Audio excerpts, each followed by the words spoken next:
Bismillahirrahmanirrahim. Assalamualaikum warahmatullahi wabarakatuh.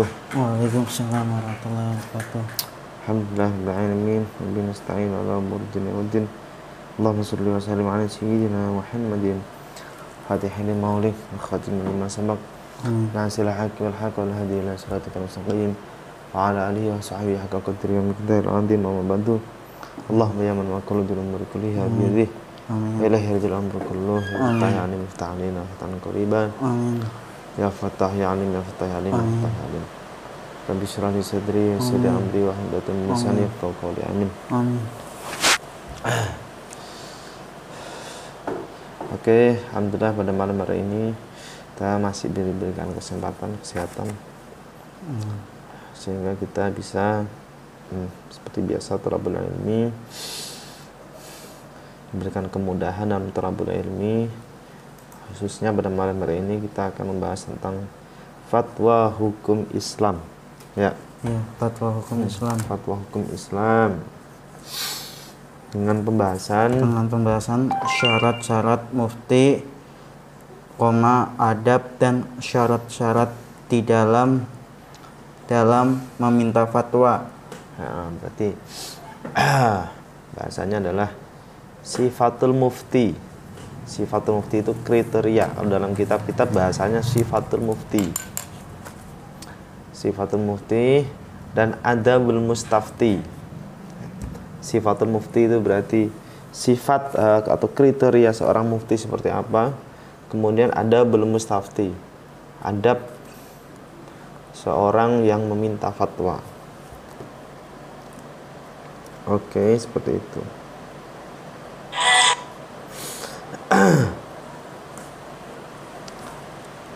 Oke ya. Oke, kita membahas tentang kriteria seorang mufti. Kayaknya dulu sudah pernah ya. Iya udah, tapi diulang lagi sebentar, sedikit aja ya. Nah, secara global aja, sekali global. Jadi seorang mufti itu yang pertama harus mengetahui arifan biturukil ahkam. Ini dari kitab Al-Luma' ya, Al-Luma' fi usul fikih. Kitab Al-Luma' itu karangannya Syekh Asy-Syirazi. Di dalam kitab apa sih? Al-Luma'. Kitab Al-Luma'. Beliau dia itu di kitab Al-Luma' ini dia ringkas. Pembahasannya ringkas tapi mengumpulkan berbagai pandangan ulama. Ya, Al-Luma' itu usul fikih yang sifatnya ringkas tapi banyak mengumpulkan pandangan-pandangan ulama. Pemikiran ulama di situ banyak. Dan lengkap. Nah, jadi Al-Luma' itu lengkap. Meskipun nggak terlalu banyak gitu ya, lebih ringkas, lengkap, banyak menyodorkan pandangan-pandangan ulama atau pemikiran-pemikiran dari golongan lain yang ya misalkan mutakalimin seperti apa. Mutakalimin itu ahli kalam atau Mu'tazilah, kadang dimunculkan itu pendapat-pendapat itu untuk perbandingan. Nah, kalau di sini yang pertama adalah arifan biturukil ahkam, harus mengetahui metode penggalian hukum ya, harus tahu metode penggalian hukum turukul ahkam. Harus mengetahui metode penggalian hukum. Ya, kita tahu bahwa hukum itu kan dasarnya, kalau kita madzhab Syafi'i ya, madzhab Syafi'i itu dasarnya adalah Al-Qur'an, As-Sunnah, Al-Qur'an, As-Sunnah, kemudian ijma', kemudian qiyas. Nah, itu aja. Al-Qur'an, As-Sunnah, Qiyas, ijma' dan qiyas. Dalam mazhab Syafi'i ya. Karena nanti kalau di mazhab yang lain itu nanti Anda tidak hanya itu, sumber hukum Islam itu tidak hanya itu. Misalkan nih di mazhab Malik dia Al-Qur'an, mazhab Malik ya. Apa aja? Ada Al-Qur'an, As-Sunnah, ijma', qiyas, sama seperti Imam Syafi'i. Tapi ada tambahan lagi, amalu ahlil Madinah. Ada amalu ahli Madinah, itu juga menjadi dasar penetapan hukum kalau dalam madzhab Malik. Imam Malik ya. Ada amalu ahli Madinah, perbuatannya orang-orang ahli Madinah zaman dulu. Amalu ahli Madinah. Terus nanti ada maslahah mursalah. Itu selanjutnya. Maslahatun mursalah. Kalau dalam Imam Hanafiyah itu ada tambahan lagi. Kalau dia ada istihsan. Mazhab apa lagi Ustaz? Hah? Mazhab apa? Mazhab apanya? Mazhab Hanafi. Hanafi. Itu ada tambahan lagi sumber dasar hukumnya. Enggak cuma 4 tadi itu, tambahannya adalah istihsan. Ada istihsan. Istihsan. Terus? Udah itu aja dah. Nah, beda-beda ya. Nah, kalau kita konteksnya madhab kita Syafi'iyah, ya berarti nanti ya muftinya mufti yang Syafi'i gitu ya. Hambali apa Ustaz? Imam Ahmad hampir sama sebenarnya, sama dengan Imam Syafi'i. Oh, Imam Hambali. Imam Ahmad itu muridnya Imam Syafi'i. Oh gitu. Berarti masih sama ya? Ya, tapi nanti masalah mungkin apa namanya turukul istimbatnya mungkin yang beda. Okay. Terus yang kedua ya? Nah, yang pertama dia seorang mufti itu harus mengetahui penggalian metode penggalian hukum. Ya, menurut mazhabnya kan gitu. Yang mana Al-Qur'an, As-Sunnah, terus As-Sunnah, ijma dan qiyas. Ini menurut mazhab Syafi'i. Maka dari itu nanti seorang mufti itu yang pertama harus menguasai Al-Qur'an. Ya.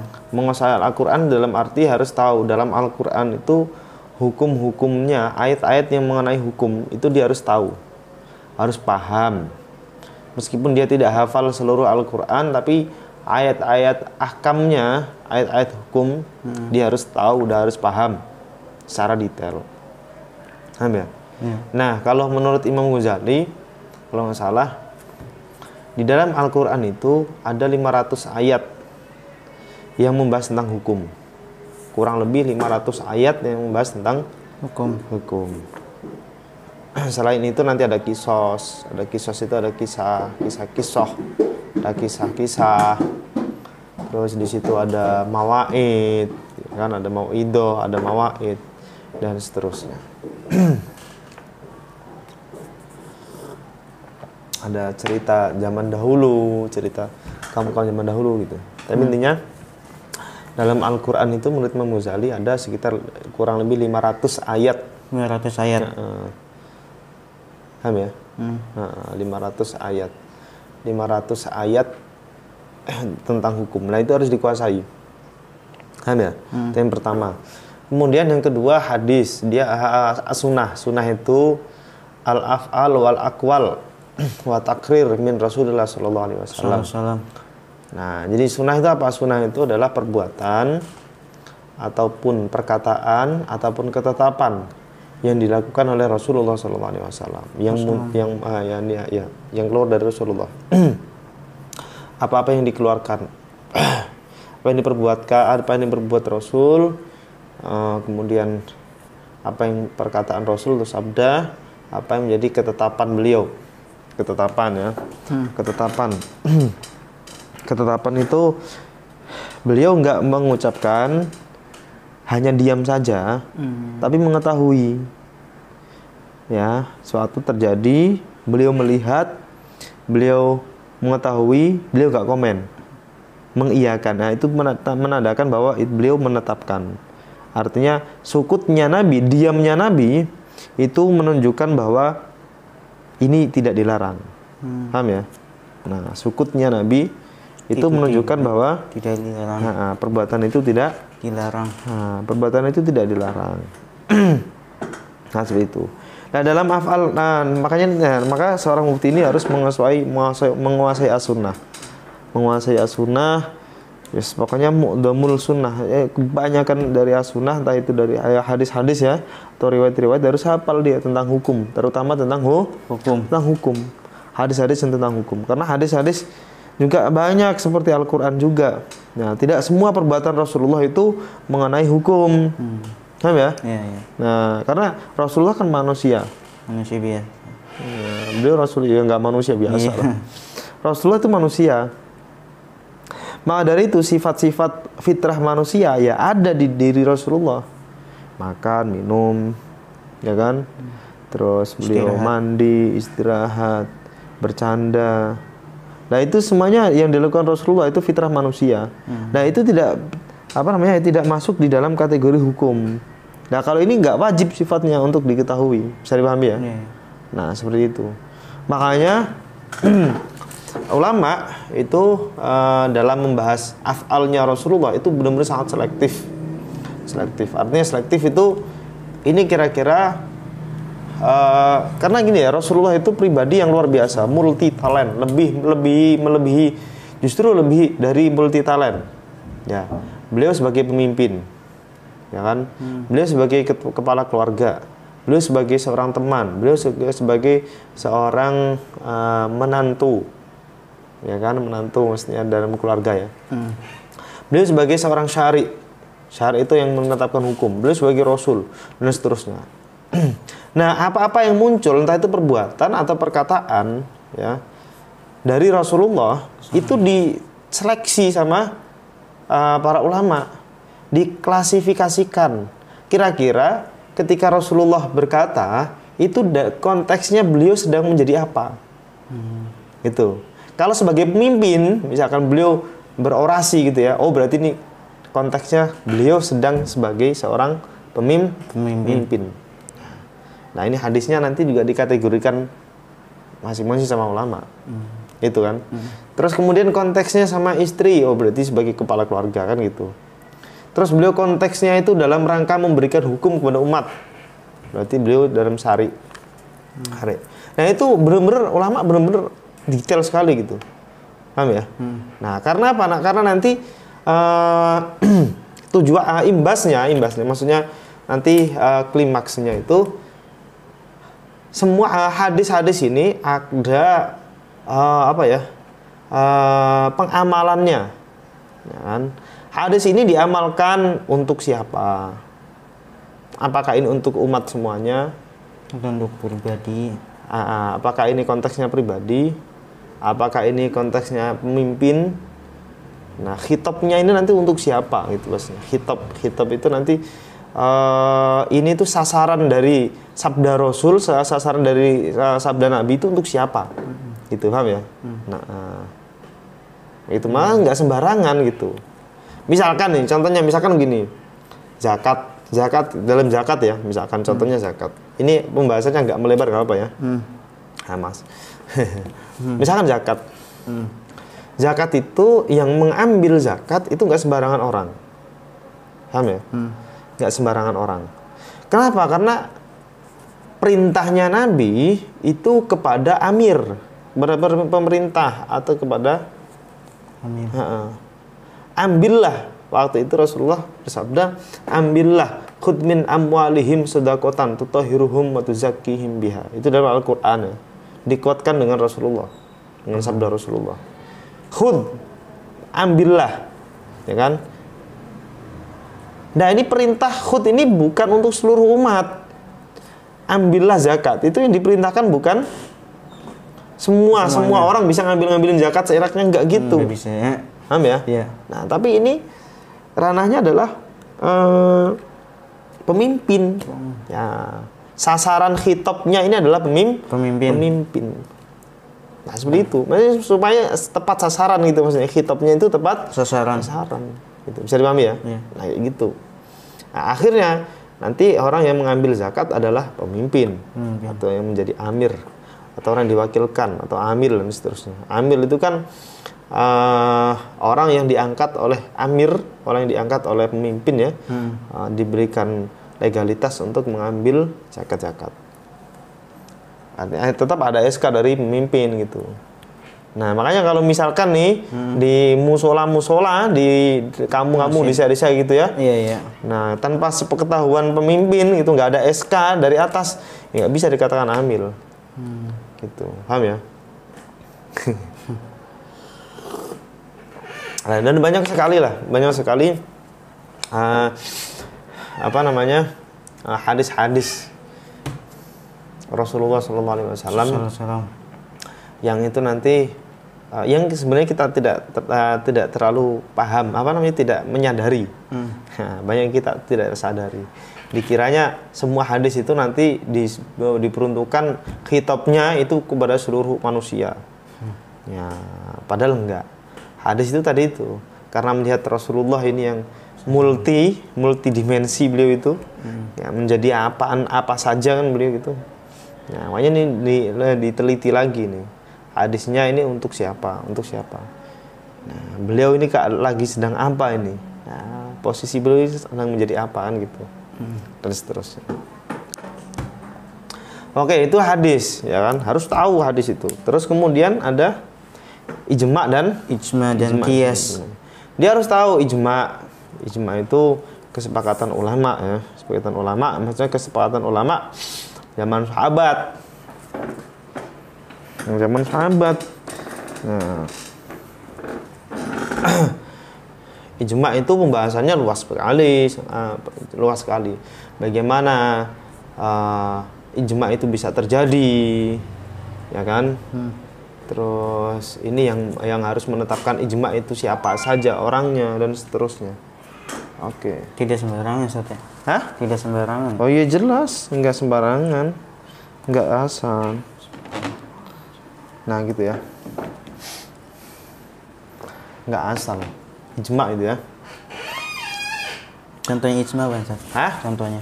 Misalkan ijma. Contoh ijma misalkan begini. Yang banyak kita nggak tahu ya. Iya. Nah, misalkan orang yang meninggalkan puasa, ya kan? Dia meninggalkan puasa, kemudian ya entah dengan sebab atau tanpa udzur atau enggak ya gitu ya. Kemudian dia kan harus mengqadha tuh puasa Ramadan, mengqadha. Nah, ketika dia waktu mengqadha itu ada waktu untuk mengqadha selama 11 bulan itu ya. Ya kan 11 bulan kan? Iya. Nah, dia nggak mengqadha sampai lewat tahun depannya lagi. Sampai keburu datang Ramadan lagi. Gitu ya. Itu. Nah, akhirnya nanti dia kan ngodoknya di tahun depannya. Nah, maka dia nanti kewajiban membayar mud. Mud itu maksudnya apa sih namanya? Satu hari puasa itu diganti dengan sedekah 1 mud. 1 hari. Oh, sedekah mud itu ya? Iya. Berapa ya? Saya lupa itu 1 mud. Ya 0,7 liter. Atau berapa on ya? Mud itu sama dengan 1 hari. 1 hari 1 mud. Kalau misalkan dia kalau misalkan beras ya, ini dalam bentuk beras ya, Ustaz? Beras. Iya, beras. Kalau misalkan dia meninggalkan 6 hari ya berarti dikalikan itu 1 mud kali 6. Berapa 1 mudnya berapa, Ustaz? 0,6 kilo. 0,6 kilogram atau berapa liter ya? Kira-kira 3 sampai 4 liter ya. Nah, segitulah pokoknya 0,6 kilogram. Nah, gitu. Oh, 1 mud itu enggak ada 1 kilo, 0,6. Ini dibagikan ke fakir miskin ya, Ustaz? Gimana? Iya, dibagikan kepada fakir miskin. Maksud itu salah satu ijma. Alasannya kalau dalam kitab-kitab, kenapa penetapan ini dari apa sih dalilnya? Ijma. Karena ijma sahabat. Kesepakatannya. Nah, ijma sahabat mengatakan seperti ini. Gitu, paham ya? Jadi kewajiban membayar mud itu dasarnya adalah ijma. Nah, itu dan banyak lagi lah masalah-masalah ijma. Nah, ijma itu ya nanti itu mah bukan bahasan kita. Kita nggak sedang bahas ijma. Maksudnya mau lebih memperdalam lagi. Kalau kita bahas panjang lebar sebenarnya. Kemudian ijma qiyas ya. Qiyas. Harus tahu qiyas. Qiyas itu ya menyamakan hukum. Jadi ada kejadian, ya kan? Kejadian atau sesuatu yang tidak jelas, artinya tidak ceplos ada dalilnya gitu kan. Nah, kemudian disamakan hukumnya dengan disamakan dengan sesuatu yang sudah ada hukumnya. Menyamakan hukum lah bahasanya. Jadi, contohnya misalkan beginilah, misalkan contoh kias. Khamr, ya khamr tahu khamr? Banyak sekali sih kias itu. Minuman keras. Minuman keras. Iya. Nah, khamr itu kan kalau dalam bahasa Arab dalalahnya atau artinya itu kan sebenarnya anggur yang diperas. Anggur yang Diperas. dan itu bisa memabukkan. Itu khamr itu seperti itu dalalahnya. Ya kan? Nah, maka dari itu dalam keharaman khamr jelas Al-Qur'an, hadis juga ada. Ya kan? Berarti khamr itu apa? Tadi Haram. Oh, apa? perasan anggur yang difermentasi akhirnya jadi khamr memabukkan, kan gitu. Nah, sekarang permasalahannya misalkan ada sesuatu yang memabukkan selain khamr. Misalkan nih dia membuatnya tidak dari anggur, tapi dari tape misalkan. Iya. Kan banyak tuh. Dari beras ketan atau dari apaan lah ya, misalkan gitu. Atau alkohol atau sebagainya. Itu kan namanya tidak khamr kalau dari segi bahasa. Iya. Karena khamr itu secara dalalah bahasanya itu adalah tadi itu perasan anggur. Nah, tapi karena barang-barang ini misalkan tadi itu ya kan apa sih namanya? Perasan apa tadi? Perasan anggur. Perasan bukan yang selain itu, selain khamr misalkan Tape. ya, tape ataupun beras atau apapun gitu ya. Iya, iya. Nah, itu karena dia memiliki sifat yang sama dengan khamr, itu sama-sama mabukan, maka hukumnya disamakan. Gitu. Nah, dalam qiyas itu nanti ada ilat dan seterusnya. Itu bahasannya juga dalam juga gitu ya. Bahasan qiyas. Bisa dipahami ya? Nah, jadi qiyas itu menyamakan sebuah hukum dengan dalil atau dengan hukum yang sudah ada dalilnya gitu ya. Nah, namanya nabid itu sesuatu yang membukan selain khamr. Itu namanya nabid. Nah, kalau dalam kitab pembahasannya itu namanya nabid. Nabid itu sesuatu yang memabukkan tapi selain khamr yang bentuknya cair. Ya kan, seperti alkohol, kemudian apa lagi ya? Ya tadi itu ya amer. Anggur merah. Ginseng atau apaan, bintang dan seterusnya kan. Nah, jenis-jenis itu namanya nabid sebenarnya. Nabid. Nah, tapi dia dihukumi haram karena yang memiliki sifat yang sama dengan khamr. Nah, khamr ada dalilnya jelas, nabid nggak ada dalilnya jelas, ya kan gitu. Nah, tapi karena memiliki sifat yang sama maka disamakan hukumnya. Akhirnya sama-sama haram. Nah, gitu loh. Itu salah satu contoh yang mudah. Ya, sebenarnya banyak sekali. Oke, kemudian seorang mufti itu harus tahu. Waduh, banyak sekali ya. Nah, itu kan secara globalnya. Nah, sekarang itu sebenarnya belum thoroqatul ijtihad, belum metode penetapan hukumnya dia belum masuk ke situ. Ini hanya mengetahui dasar-dasarnya saja. Nah, tapi dia harus tahu ini nih. Kemudian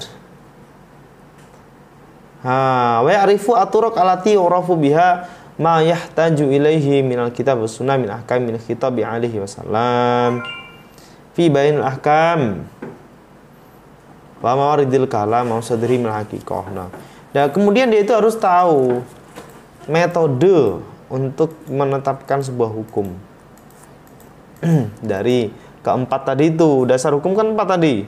Nah, cara menentukan atau cara membuat sebuah hukum dari dasar keempat itu, ya dia harus tahu tentang ilmu balaghah, ilmu nahwu, ya kan, ilmu shorof. Intinya membahas tata bahasa Arab secara keseluruhan yang fasih. Nahwu juga ya? Iya, tata bahasa Arab itu ya ada nahwu, ada sorof, ada balago. Mantek itu untuk Mantik termasuk ya? mantik itu dia nggak termasuk tapi menjadi penyempurna. Oke. Nah, kemudian di sisi lain dia juga harus tahu nih tentang mawaridul ahkam wa masadrihi minal haqiqah.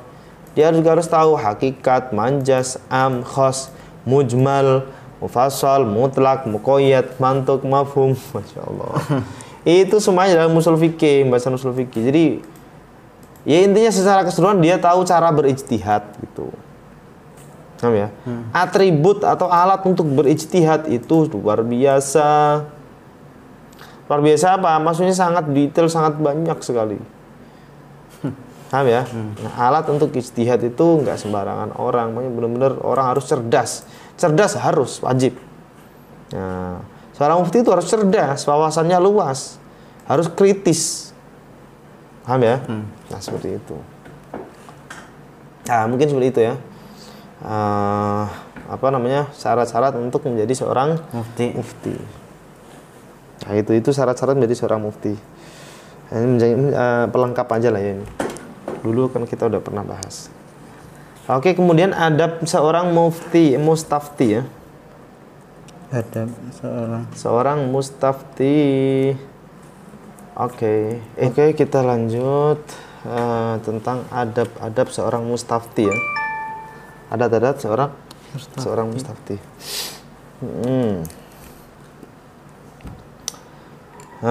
Yang pertama kita harus tahu siapa sih mustafti itu. Ya, kan itu. Mustafti itu orang yang meminta fatwa ya. Nah, mustafti itu apa? Orang yang meminta fatwa. Nah, orang yang harus meminta fatwa itu siapa?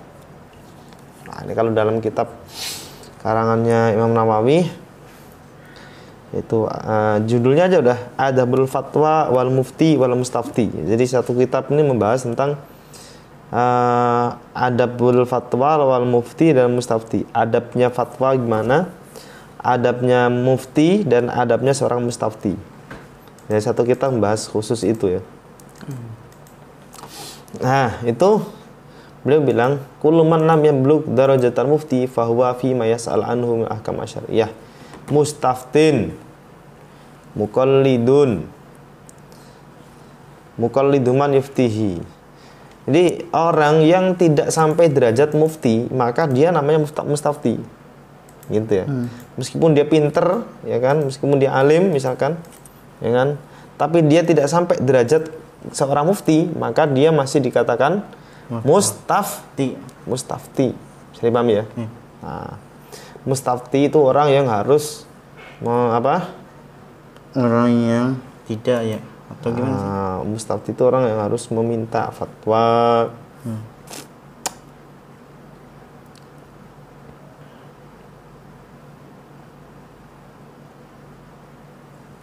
Oke.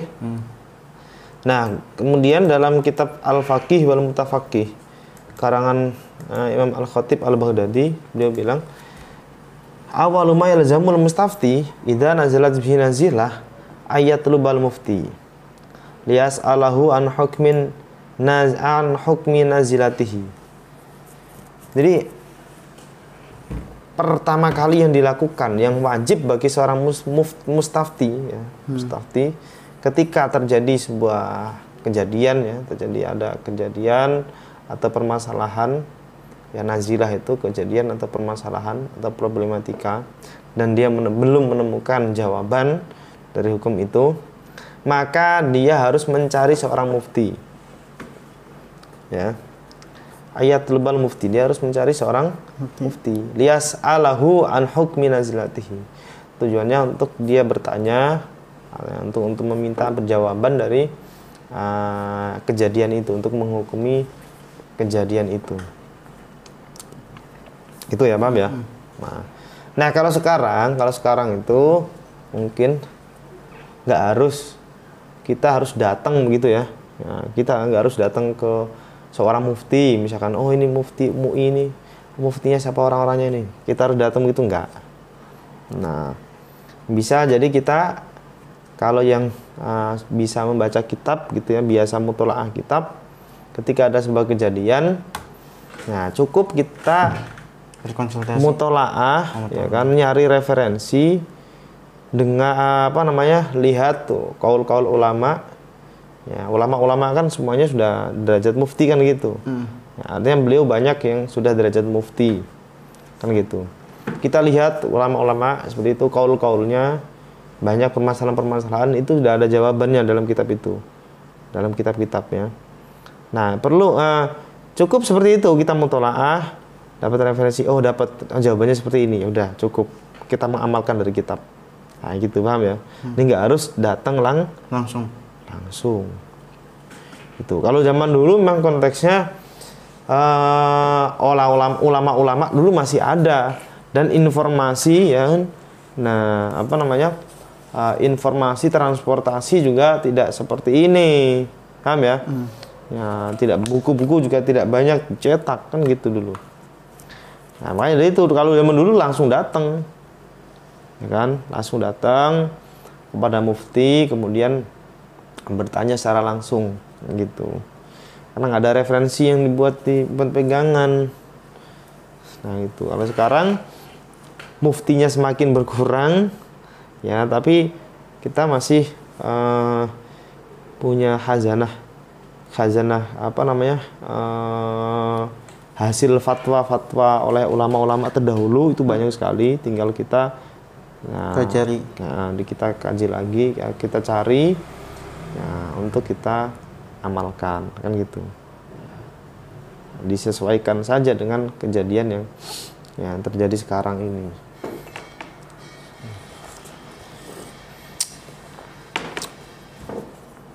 Kalau misalkan nggak ada, kita nggak menemukan misalkan nih, ya mau nggak mau ya memang kita harus kalau untuk konteks sekarang ya, kalau misalkan nggak ada, kita jalan nyari-nyari nggak ada nih, gimana? Nah, ya berarti kita harus datang ke seorang mufti. Gitu. Nah, jadi yang pertama itu harus apa tadi?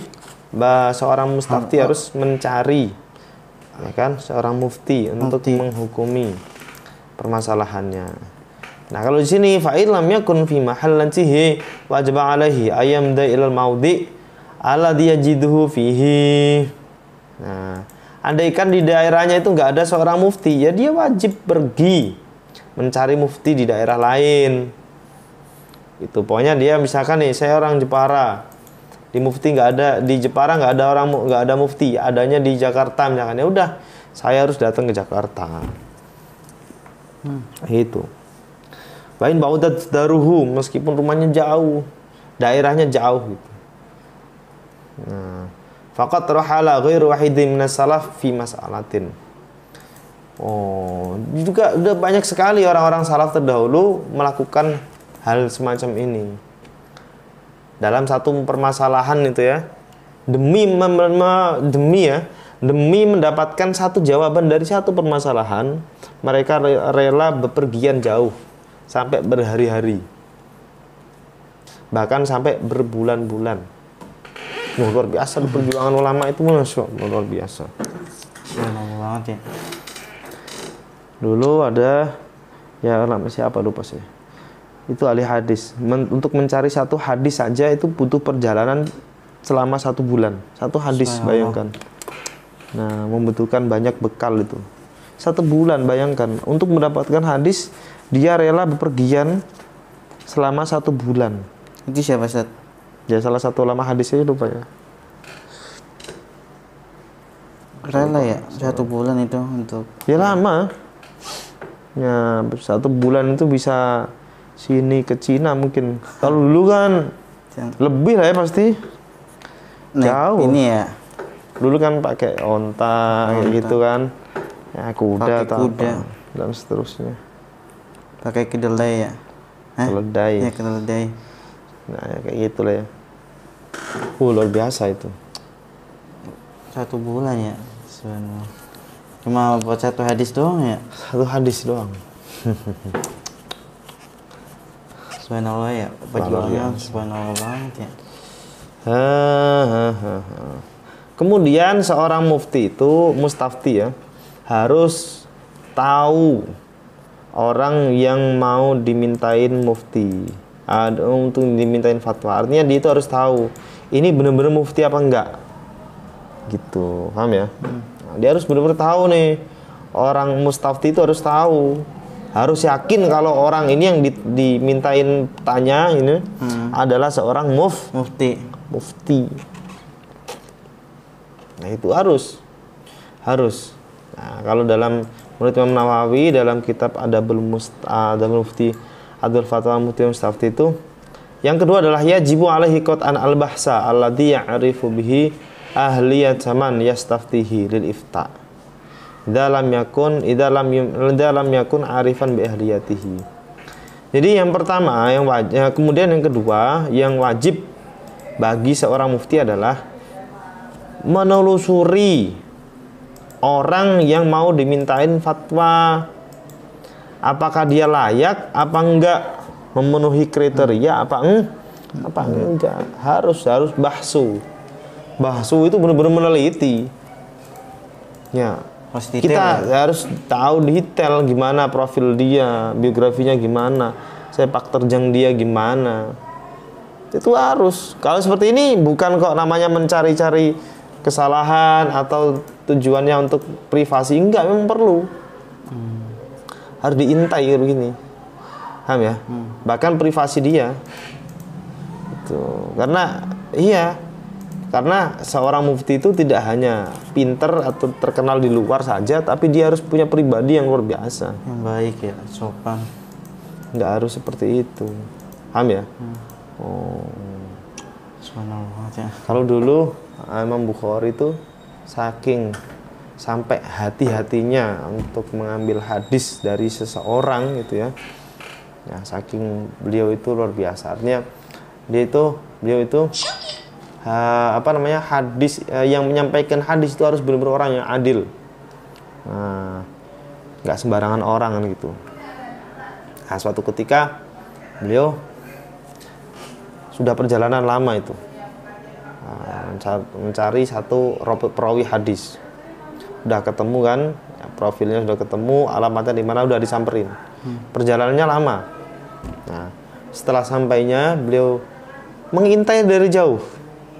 Ini orangnya kayak ngapain ini kayak gitu. Nah, biar tahu karakternya, biar tahu. Nah, kemudian diintai dari jauh. Rawi ini dia dia lagi ngempanin ayam. Nah, lagi ngempanin ayam. Lah pas waktu ngempanin ayam, itu kan biasanya kur pada datang kan. Jadi dia itu ada 4 ayam giniin. Nah, ayamnya pada datang. Nah, setelah ayamnya pada datang, dibalikin lagi tuh, disimpan lagi makanannya. Makanannya dikantongin lagi ya. Disimpan. Nah, ini kan apa sih ini bahasa ya? Kalau bahasa Jawanya Intel. Bebedo itu ya. Intel ya. Bukan, gocek apa sih? Gocek nipu. Iya, menipu. Nah, nipu ayam. Ya, gitu kan buat mainan tuh. Udah datang, dia disimpan lagi. Nah, waktu itu Imam Bukhari menyaksikan langsung kejadian ini. Akhirnya beliau bilang, la asiku bihi, aku tidak percaya sama dia. Ayam saja digocek gitu. Ayam saja bisa dikerjain gitu kan. Iya. Maka dia tidak aman, atau dia itu bisa jadi mengerjai orang, ataupun dia bisa jadi dia itu berdusta atas apa yang diomongkan. Itu, paham ya? Nah, karena dia itu berarti karakternya suka nipu nih kayaknya. Nah, gitu, paham ya? Dia ini tidak terlepas dari sifat tadi itu nipu.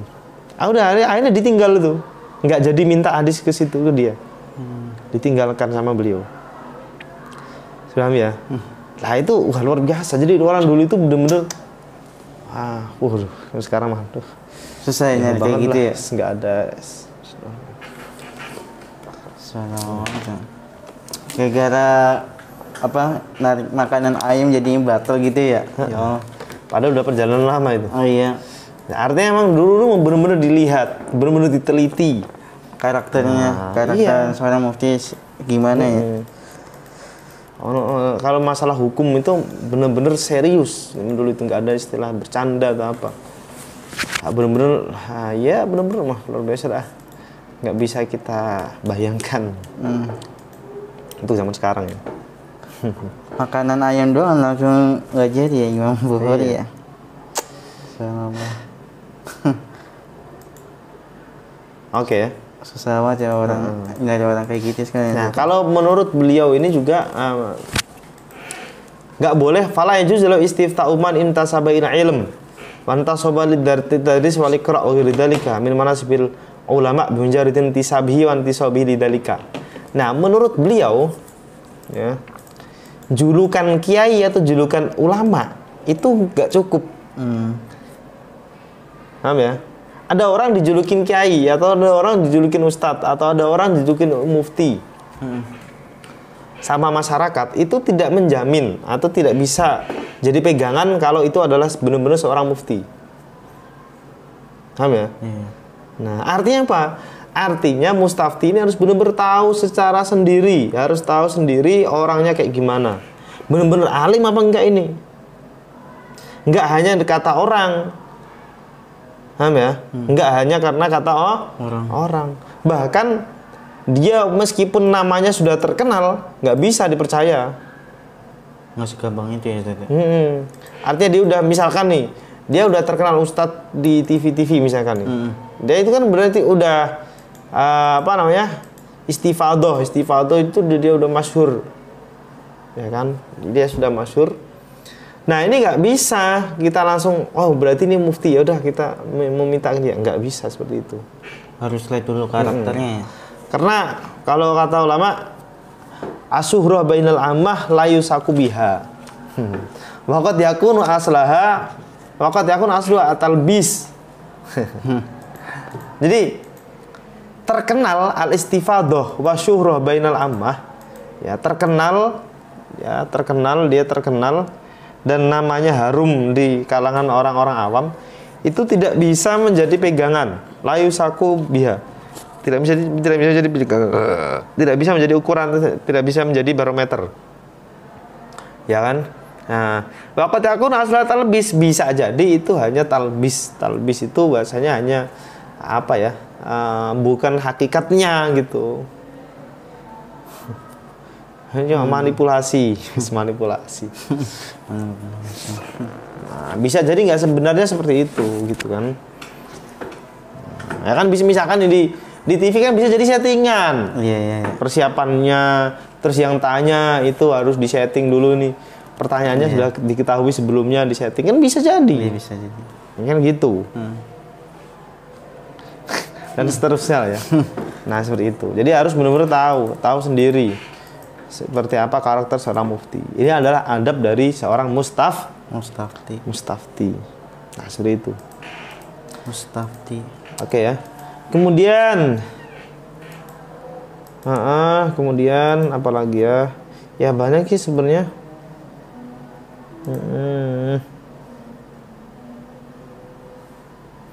Kemudian dia harus mengamal, kalau dia sudah dia sudah menemukan seorang mufti, dia sudah mencari, kemudian sudah menemukan seorang mufti yang pas, ya, maksudnya sudah menemukan mufti yang benar-benar mufti gitu ya, maka ketika dia berfatwa maka harus diamalkan. Ya nggak harus sih maksudnya. Kemudian dia yambawi, dia harus untuk mengamalkan. Nah, kalau di sini dengan hati yang menerima, tulus ya istilahnya.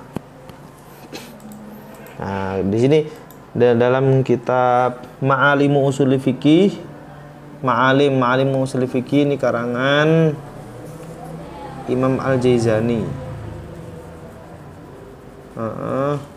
Muhammad bin Husain bin Hasan Al-Jaizani.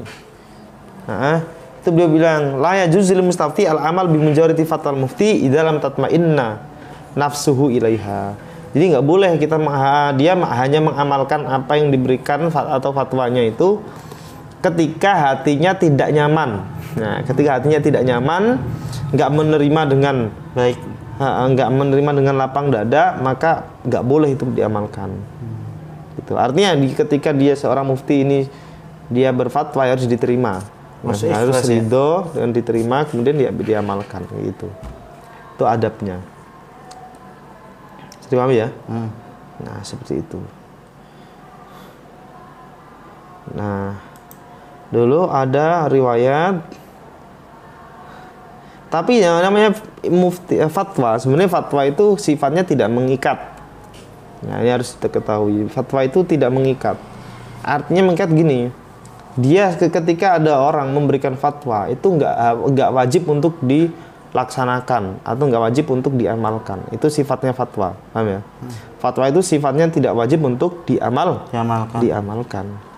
Nah, misalkan kamu diberi ada fatwa seperti ini, kita nggak harus mengikuti. Misalkan fatwa MUI ini, ada MUI mengeluarkan fatwa seperti ini, misalkan jamaah, misalkan Jumat di sholat nggak boleh sholat Jumat, misalkan, kan fatwa MUI ini, nggak harus kita ikutin. Ya udah nggak apa-apa ngelanggar. Artinya ngelanggar kita mengikuti pendapat ulama lain. Ya kita tetap melaksanakan sholat Jumat misalkan dalam masa pandemi misalkan. Ya nggak apa-apa. Gitu, gak masalah. Karena sifatnya mufti fatwa itu tidak mengikat. Nah, paham ya? Nah, sifatnya tidak mengikat. Jadi boleh saja kita tidak mengikuti sebuah fatwa.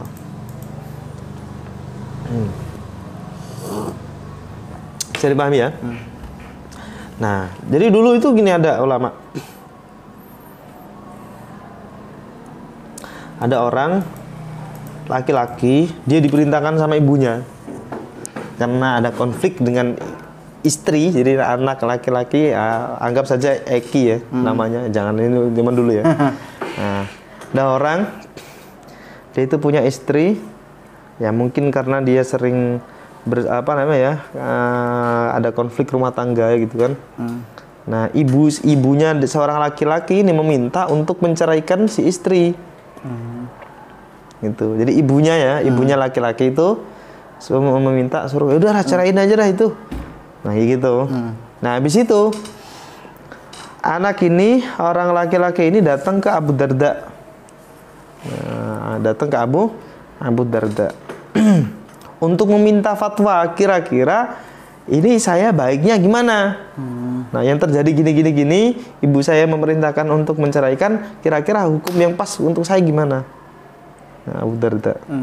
Nah, kemudian setelah dia datang, Abu Darda bilang begini, wa ama ana billadzi amuruka antumsik. Aku itu saya tidak bisa memerintahkan kamu untuk membiarkan melanjutkan pernikahan kamu. Artinya aku tidak punya kuasa untuk memerintahkanmu membiarkan istri kamu. Paham ya? Artinya membiarkan itu maksudnya melanjutkan keluarga hubungan suami istri kamu, udah jangan ditolak. Dan juga aku juga tidak tidak bisa atau tidak bisa memerintahkan kamu untuk mentalak istri kamu. Paham ya? Bisa dimengerti? Nah, wa ma ana billadzi amuruka an tutalliqa. Aku juga tidak status saya tidak akan menjadi orang yang harus bisa memerintahkan kamu udah tolak, nggak begitu. Tapi beliau bilang, sami itu Rasulullah SAW yaqul, tapi saya hanya dengar dari Rasulullah bahwa Rasulullah bilang begini, al walid awsat ababil jannah. Orang tua itu adalah pintu surga yang paling baik, atau dia itu termasuk tengah-tengah dari pintu surga. Itu. Kemudian beliau bilang, Rasulullah melanjutkan, fa'adi dzalikal bab awih fadhu. Terserah kalau kamu sudah tahu, kan kamu sudah saya kasih tahu. Orang tua itu pintu surga. Nah, kalau kamu sudah menemukan pintu surga, kira-kira kamu akan membiarkan pintu surga itu, kamu gak masuk, apa kamu mau menjaga pintu itu supaya kamu bisa masuk? Kira-kira kamu di depan pintu, kira-kira kamu mau masuk, menjaga dia, artinya kamu ada di depan situ untuk masuk, apa kamu tinggalin? Masuk. Kira-kira. Masuk kan. Nah, dia cuma bilang begitu.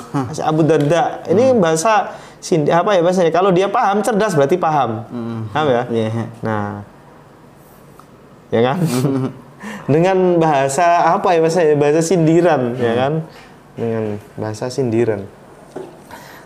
Nah, bahasa kode. Yeah. Nah, kode.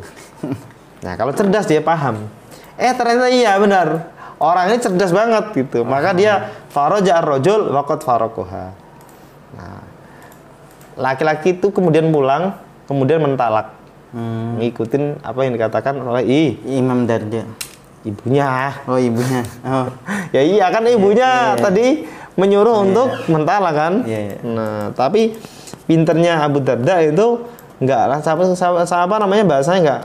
Ya udah ceraiin. Enggak gitu juga gitu. Ma ana billadzi amuruka an tutaliko wa ma ana billadzi amuruka antum sika. Itu aku yang nggak berwenang untuk menyuruh kamu mentalak ataupun menyuruh kamu untuk melanjutkan pernikahan.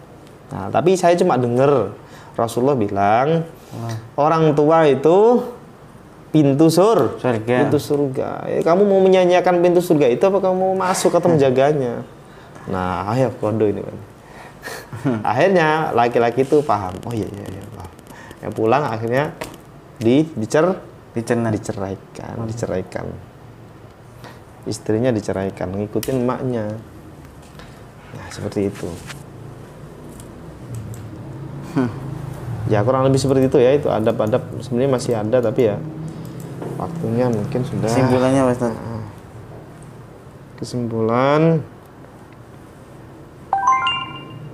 Kesimpulan apa Nuh? Kesimpulan inian dari pembahasan ini. Oke, kesimpulannya banyak. Silakan disimpulkan sendiri-sendiri. Nah, kesimpulannya seperti itu. Itu kan udah dicatat tidak kesimpulan. Apa sih? Iya itu. Oh. Udah dicatat. Jadi kesimpulan adabnya seorang mustafti itu ya mencari mufti, kemudian dia mengetahui kriteria mufti, kemudian dia mengamalkan dengan hati yang mutmainnah, dengan hati yang yang tentram atau dia itu nyaman dengan fatwa itu. Kemudian yang terakhir, fatwa itu sifatnya tidak mengikat.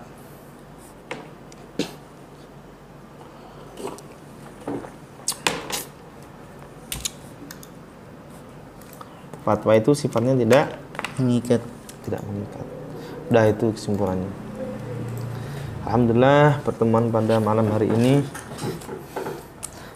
semoga apa yang kita dapatkan ilmunya bermanfaat, bisa kita amalkan, supaya kita bisa mendekatkan diri kepada Allah dan Rasulullah SAW,